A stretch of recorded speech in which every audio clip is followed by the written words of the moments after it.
Olá, meus queridos irmãos, minhas queridas irmãs. Uma alegria iniciarmos mais uma vez o nosso programa Testemunho de Fé. Aqui quem fala é o Padre Paulo Ricardo e quero convidar você a refletirmos a respeito do Evangelho que será proclamado pela Igreja neste 26º domingo do tempo comum. Trata-se da parábola que Jesus conta a respeito do pobre Lázaro e do rico Epulão. É tirado do capítulo 16 de São Lucas, nos versículos de 19 a 31. Bom, em primeiro lugar, vamos esclarecer o nome desta parábola, que é tradicionalmente chamada de parábola do pobre Lázaro e do rico Epulão, que quer dizer essa palavra Epulão, né? Epulão é quem faz banquetes, épolas, né? Então, o rico banqueteador. Pois bem, essa parábola, ela dentro do contexto do Evangelho de São Lucas, ela tem em vista ser uma parábola da misericórdia, né, aplicada a nós. Deixa eu explicar isso daqui, vejam só. No capítulo 15 de São Lucas contou as suas famosas 3 parábolas da misericórdia. A parábola da ovelha perdida, parábola do dracma perdido, da moeda perdida, né? E a parábola do filho perdido, o filho pródigo, que foi reencontrado e acolhido de volta na casa do pai. Pois bem, assim como nós recebemos misericórdia de Deus, agora a parábola do pobre Lázaro nos mostra que nós precisamos agora ser sujeitos de misericórdia. Ou seja, não é somente Deus ter misericórdia para conosco, mas se nós realmente recebermos essa misericórdia, nós devemos, então, ser misericordiosos para com os nossos irmãos. No domingo passado nós vimos, sempre dentro desse capítulo 16, a parábola do administrador desonesto, em que Jesus conclui, né, quase que numa espécie de link que já conduz para a parábola desse domingo, dizendo que nós devemos fazer amigos nas moradas celestes com o dinheiro da iniquidade, ou seja, fazendo esmolas, nós devemos ter amigos no céu. E é exatamente essa a ligação com a parábola do pobre Lázaro e do rico Epulão, que nós meditamos neste domingo. Pois bem, vamos então direto ao assunto, vamos olhar para essa belíssima e riquíssima parábola, como ela é narrada, né? Primeiro, Jesus coloca todo o contexto. Havia um rico que se vestia com roupas finas e elegantes e fazia festas esplêndidas todos os dias. Essa é a nossa tradução litúrgica, no original. É claro que roupas finas e elegantes, estamos falando ali de púrpura e de seda. Essa é realmente uma forma de expressar a ideia para as pessoas que não entendem. Seja como for, o rico está lá coberto de roupa elegante e o rico dá festas todos os dias. E o contraste com o pobre não podia ser maior. Um pobre chamado Lázaro, cheio de feridas, estava no chão à porta do rico e ele queria matar a fome com as sobras que caíam da mesa do rico. E além disso vinham os cachorros lamber suas feridas. Vejam, o contraste não podia ser maior. Ao invés de roupas finas e elegantes, a roupa do pobre é a ferida. Ao invés de banquetes, o que ele quer é saciar a sua fome com as migalhas. Mas existe aqui um outro contraste que poucas pessoas notam, que é o fato de que o rico não tem nome, mas o pobre tem um nome. Geralmente, na nossa vida é o contrário, ou seja, os ricos todos têm nome, são reconhecidos e os pobres são anônimos, são uma massa anônima. No entanto, aqui o pobre recebe o nome de Lázaro, que no hebraico, Eleazar, quer dizer que Deus é o meu auxílio. Pois bem, esta é a vida que os dois levam aqui neste mundo. Agora, quero notar uma coisa, que São Lucas faz questão de colocar, que o pobre estava à porta do rico. Quer dizer o seguinte, todos os dias, para entrar em casa, o rico quase que literalmente passava por cima do pobre. Ou seja, o pobre estava lá ostensivamente à porta do rico. Então, isso é uma realidade que é importante, porque isto nos coloca diante da falta total de compaixão daquele rico. O rico não foi capaz de se colocar no lugar daquele pobre, de ver os cachorros lambendo as feridas do pobre e não fazer absolutamente nada. E vejam, a coisa é importante notar que esse rico não é simplesmente uma pessoa que tinha bens, mas ele esbanjava, não é? Esbanjava nos seus banquetes, era um rico banqueteador. Isso é importante.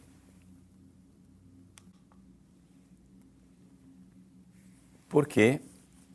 Porque nos mostra exatamente que aquilo que é uma doutrina que a Igreja sempre fez questão de salientar. Veja, aquilo que me sobra, aquilo que para mim é fartura, na verdade é uma dívida que eu tenho para com os pobres. É importante recordar isso. Não existe, usando uma linguagem não é mais moderna, existe uma hipoteca social sobre os bens que nós temos, sobretudo aqueles bens que nós temos com fartura. Nós temos um dever social para com os nossos bens. No caso aqui, espiritualmente falando, mais do que social, devemos entender que eu tenho que realmente amar, não tenho que ficar isento, olhar para outra pessoa como um desconhecido, alguém que não tem nada a ver comigo. Tem que haver compaixão. E a compaixão aqui é a nota importante. A compaixão que nós podemos e devemos ter aqui nessa vida. Porque logo em seguida, com a morte, o destino dos nossos dois personagens se inverte também, mais uma vez, de forma drástica. O pobre morre e os anjos levam-no para junto de Abraão. Morreu também o rico e foi enterrado. O contraste é imenso. O rico foi enterrado, ponto. O pobre foi levado para o seio de Abraão, ou seja, pelos anjos. Ali, ninguém queria acudir aquele pobre na porta do rico, ali só os cachorros que estavam lá lambendo suas feridas, agora são os anjos a levar este pobre ao seio de Abraão. Esse versículo aqui a Igreja recorda dele, né, no ritual de Ezequias, no sepultamento das pessoas, onde a Igreja pede exatamente que os anjos levem a pessoa falecida ao seio de Abraão para o paraíso. Não é? Pois bem, aqui nós vemos esse tremendo contraste e isto é fundamental. Porque, veja só, porque nós precisamos saber ler a realidade à luz da fé. Nós vivemos num mundo enfeitiçado pelo ter, pelo bem-estar físico, bem-estar material aqui nesse mundo. E, no entanto, isso é uma ilusão tão grande que aqui Deus quer pegar as ondas dessa nossa ilusão e arremessá-las contra o rochedo da nossa fé, para que estas ondas se desfaçam, ou seja, Deus quer cravar os nossos pés no chão. A morte, ela revela tudo. A morte, ela revela qual é o nosso verdadeiro estado, a morte revela onde estão as verdadeiras riquezas. Os santos padres sempre nos convidam a meditar a respeito da morte quando uma pessoa tem alguma dificuldade com a avareza. Quando você tem dificuldade de apego às coisas mundanas, né, a melhor coisa que você faz é meditar a respeito da morte. Por quê? Porque a morte, ela nos crava os pés no chão. E é exatamente o que Jesus está aqui ensinando nessa parábola, porque agora os papéis se invertem. Lá, na região dos mortos, no meio dos tormentos, o rico levanta os olhos, vê ao longe Abraão com Lázaro ao seu lado. E então grita: Pai Abraão, tem piedade de mim, manda Lázaro molhar a ponta do dedo para me refrescar a língua, porque sofro muito nestas chamas. Vejam só, uma ponta do dedo de Lázaro para refrescar a sua língua nas chamas. Antes ele tinha os banquetes, estava plenamente saciado. Lázaro tinha as feridas. Agora ele quer somente a ponta do dedo de Lázaro. O contraste não podia ser maior, mas mostra realmente onde é que está, né, a verdade dos fatos. A verdade que nós não podemos colocar nossa esperança neste mundo. E ao vivermos nesse mundo, devemos viver realmente olhando para o outro como parte de mim. Ou seja, essa parábola nos ensina a compaixão, que quer dizer o seguinte: se existe alguém que está numa paixão, ou seja, num sofrimento, eu tenho que ter compaixão, eu tenho que sofrer junto com ele e não dar de ombros com indiferença. Não é? É interessante que Jesus aqui, na parábola, ele não nos ensina, não é, nem a indiferença de uma pessoa materialista e nem a luta de classes de quem quer fazer igualdade social. Então, nem é a solução do capitalismo selvagem, nem a solução do marxismo. Jesus nos ensina o caminho da compaixão. Ou seja, de eu ser um com o meu irmão, de eu me colocar no lugar dele. Agora, o rico lá apela para esta compaixão de Abraão, mas já é tarde. É tarde por quê? Porque ali as coisas se fizeram definitivas.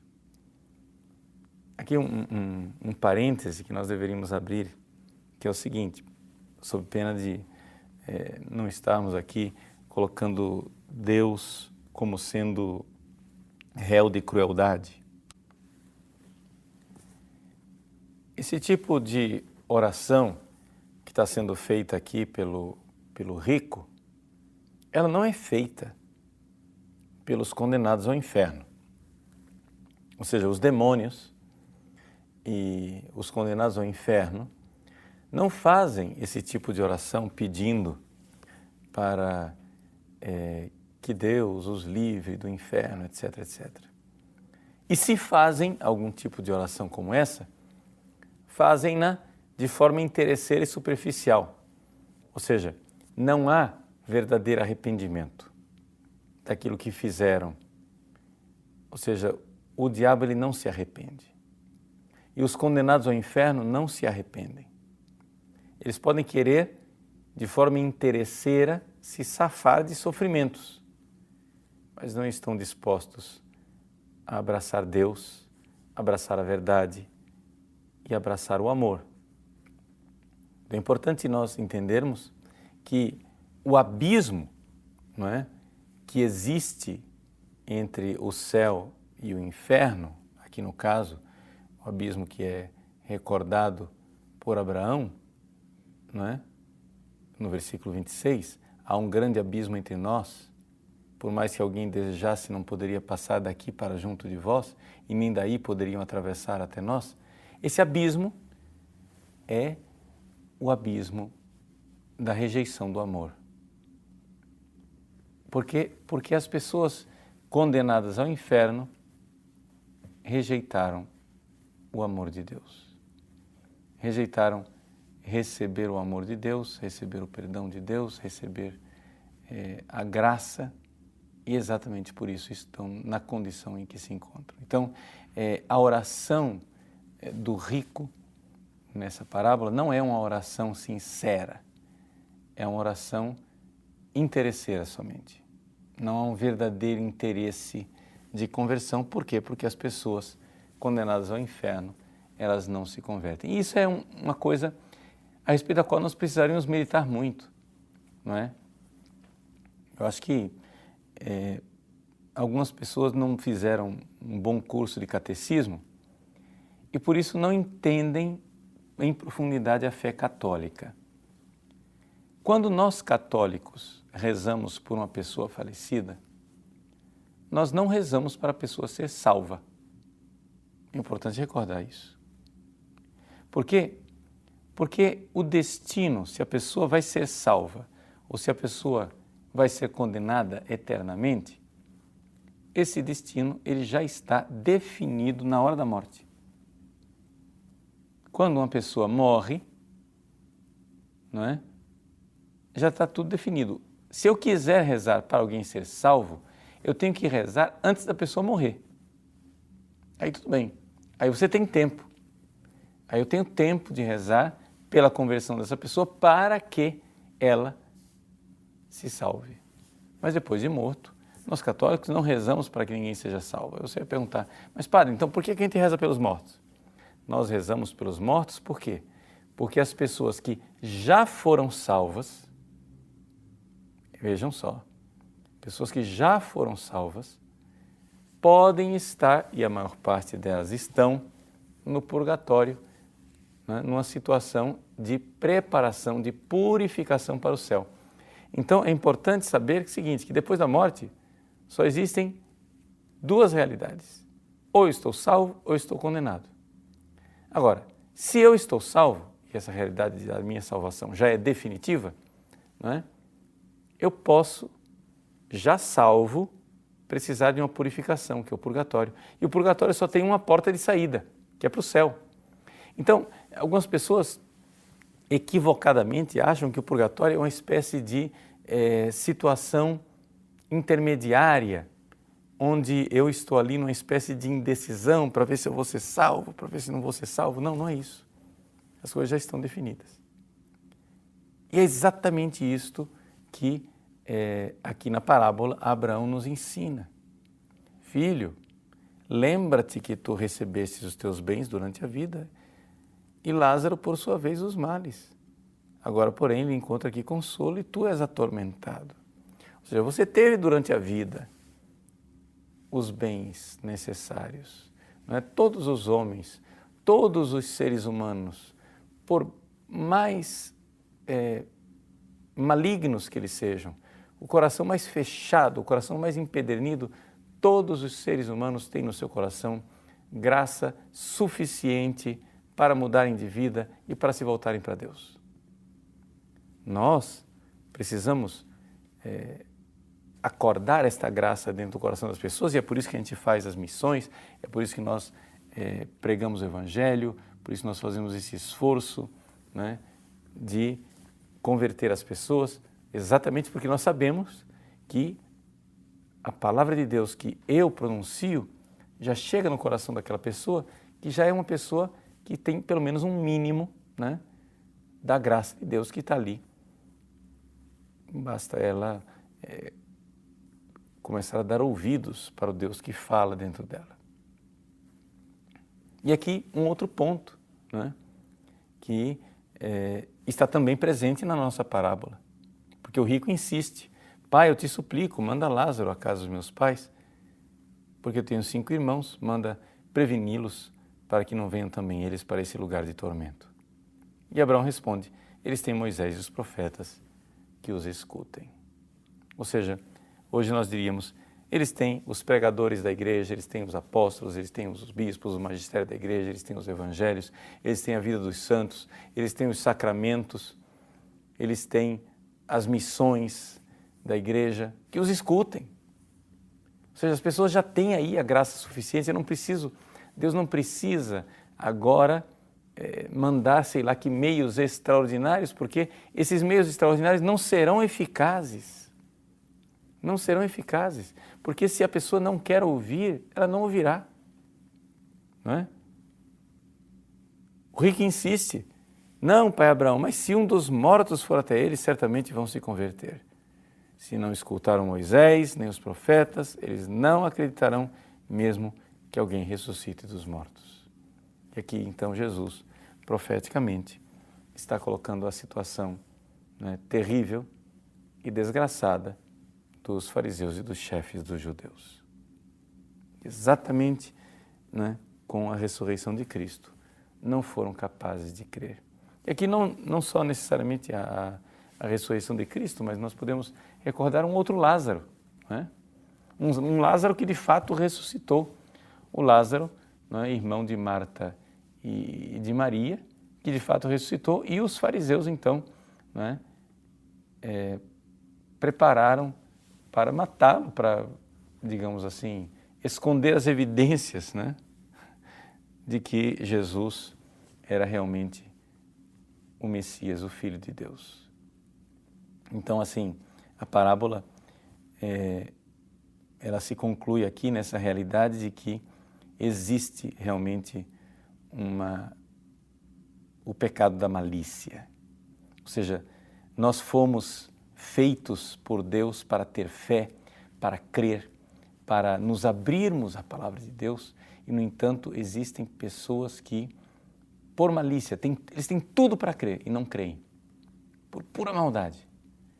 Por isso, é importante nós, neste domingo, professarmos a nossa fé nessa verdade católica tão esquecida de que o inferno realmente existe. Por quê? Porque algumas pessoas, pregando que Deus é amor, que Deus é misericórdia, ficam dizendo, não, mas imagina, se Deus, que é amor, vai condenar uma pessoa para o inferno. Mas, meu irmão, o inferno não existe por uma deficiência no amor divino. O inferno existe por causa do nosso egoísmo. Deus não criou o inferno, a gente precisa recordar isso. O inferno não é uma criação divina. Deus criou a liberdade. O inferno é uma invenção angélica, foram os anjos que inventaram o inferno. Deus criou suas criaturas livres, convidando-as a amá-lo. Então todos nós somos livres para escolher amar Deus. Infelizmente podemos usar muito mal a nossa liberdade.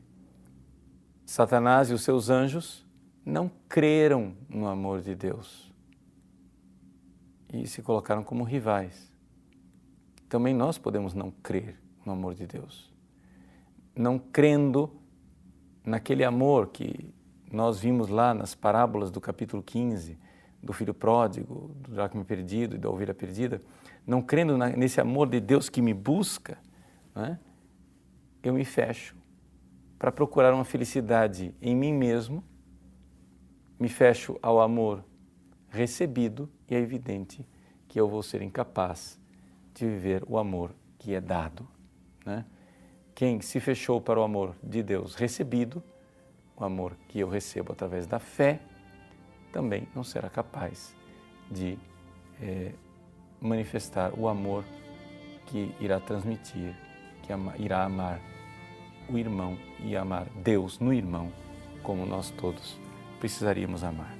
Então, esse é um pouco a reflexão que nós tocamos vários pontos, fizemos quase que uma espécie de revisão aí do nosso catecismo, dos novíssimos, mas acho que é importante a gente ter esses pontos mais claros entre nós e, sobretudo, uma profunda confiança no fato de que todos nós temos graça suficiente para corresponder ao amor de Deus e que a forma concreta, real e específica que nós precisamos amar Deus é no irmão. Então, tendo recebido o amor de Deus e crendo nesse amor, agora eu preciso amar Deus de volta.